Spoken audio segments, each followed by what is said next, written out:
Mu minsi ishize ubwo hashyirwaga ku mugaragaro ibyavuye mu ibarura ku mibereho y'ingo mu Rwanda, hagaragajwe ko nubwo hakiri urugendo, u Rwanda rwabashije kugera ku ntego nyinshi z'ikinyagihumbi.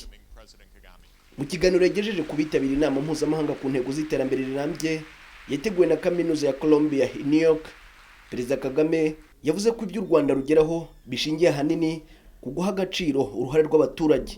The interaction between citizens and their leaders and partners. Sustainable development. Imikoranire hagati y'abaturage n'abayobozi babo ndetse n'abafatanyabikorwa.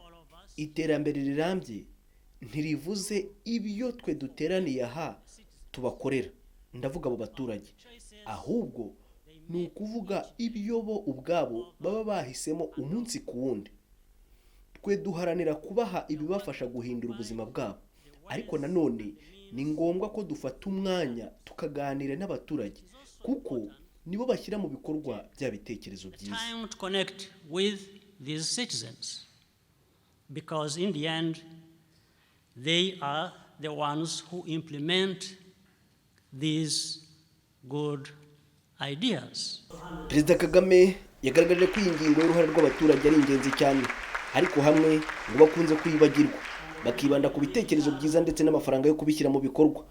Aha Perezida Kagame yavuze ko kwita ku ruhare rw'umuturage rugahabwa agaciro ari byo bifasha u Rwanda kugera ku ntego ndetse ahandi rukazirenza.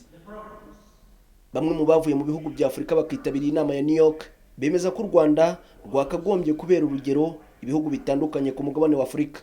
Rwanda is like a role model that other African countries should follow.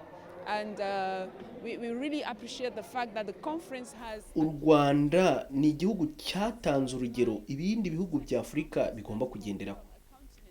Byanadushimishije kubona iyi nama yaratanzwemo ingero zifatika zibibaho ku mugabane wa Afurika abantu bakunze kubona nk'uwarenzwe n'ibibazo, ariko aha bigaragaye ko umuntu ashobora guhangana nabyo.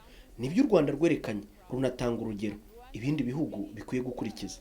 Flagging up these examples and being a leader that many other African countries should follow. And we are seeing how Rwanda is growing and it is really amazing what we are. Twabonye neza ukuntu u Rwanda rurimo kwitwara.